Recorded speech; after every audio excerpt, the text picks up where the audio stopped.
మొన్నటి వరకు బీహార్లో ఇవాళ బెంగాల్లో ప్రత్యేక సమగ్ర సవరణ పేరుతో ఓటర్ జాబితాలో ఏం జరుగుతుంది? బతికున్న వారి పేర్లు కూడా మరణించిన వారి లిస్టులోకి వెళ్ళిపోతున్నాయా? పశ్చిమ బెంగాల్లో కొత్త వివాదానికి కారణమైందా?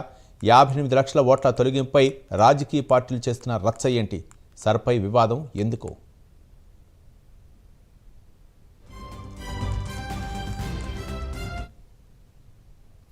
మొన్న బీహార్లో సమగ్ర సవరణ చర్చ, ఇప్పుడు బెంగాల్లోనూ ఇదే పరిస్థితి. ప్రత్యేక సమగ్ర సవరణ పేరుతో ఓటర్ జాబితాలో జరుగుతున్న మార్పులు సర్వత్రా విమర్శలకు దారితీస్తున్నాయి. తాజాగా పశ్చిమ బెంగాల్ రాజకీయాల్లో కొత్త వివాదానికి దారితీసింది.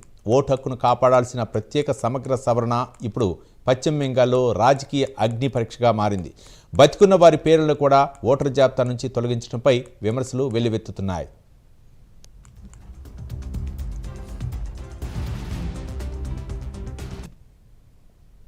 ఎన్నికల సంఘం చేపట్టిన ప్రత్యేక సమగ్ర సవరణ ఉద్దేశం ఏంటంటే ఓటరు జాబితాను శుద్ధి చేయటం, అర్హులైన ఓటర్లను చేర్చడం, అర్హత లేని వారిని లిస్ట్ నుంచి తొలగించడం. అయితే ఈ ప్రక్రియలో పారదర్శకత లేదంటూ ప్రతిపక్షాలు మండిపడుతున్నాయి. బీజేపీకి అనుకూలంగా ఎన్నికల సంఘం పనిచేస్తుందంటూ ఆరోపిస్తున్నాయి. బ్రతికున్న వారి పేర్లను కూడా ఓటర్ జాబితా నుంచి తీసివేశారంటూ దుమ్మెత్తిపోస్తున్నాయి. నిన్నటి వరకు భారీ మొత్తంలో ఓట్లను తొలగించడంపై మాత్రమే సందేహాలు వ్యక్తమవగా, ఇప్పుడు ఆ సవరణ ఆధారంగా విడుదలైన ముసాయిదా ఓటర్ జాబితా వివాదానికి కేంద్రంగా మారింది. ఎన్నికల సంఘం విడుదల చేసిన ముసాయిదా ఓటర్ జాబితాలో థాంకుని మున్సిపాలిటీ 18 వార్డు టీఎంసీ కౌన్సిలర్ సూర్య పేరు లేకపోవడంతో రాజకీయ పార్టీల ఆరోపణలకు ఊతమిచ్చినట్లు అయింది.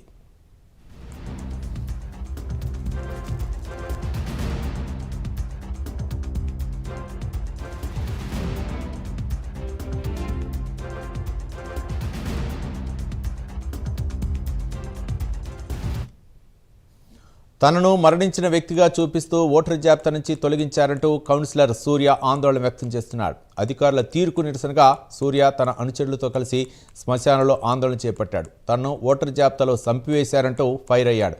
ఎన్నికల సంఘం అధికారులు వచ్చి తన అంత్యక్రియలు చేయాలంటూ శ్మశానంలో నిరసన వ్యక్తం చేశారు. ఓ ప్రజాప్రతినిధికే ఈ పరిస్థితి ఎదురైతే సామాన్య ప్రజల పరిస్థితి ఏంటని కౌన్సిలర్ సూర్య ఆగ్రహం వ్యక్తం చేస్తున్నాడు. ప్రత్యేక సమగ్ర సవరణ సమయంలో ఎన్నికల సంఘం ఇచ్చిన ఫారంను స్వయంగా నింపి అవసరమైన పత్రాలతో పాటు స్థానిక ఎన్యూమరేటర్కు అందజేశారని చెబుతున్నాడు. కానీ ఈసీ అధికారులు తన పేరును తొలగించారంటూ మండిపడుతున్నాడు. తన పేరును తొలగించడం పొరపాటు కాదని, కావాలని చేసిన పనిని సూర్య ఆరోపిస్తున్నాడు.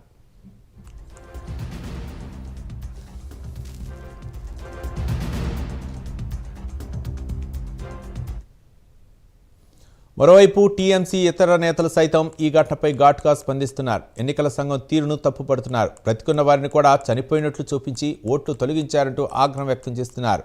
ఇది ముమ్మాటికి ప్రజాస్వామ్యంపై దాడి అని విమర్శిస్తున్నారు.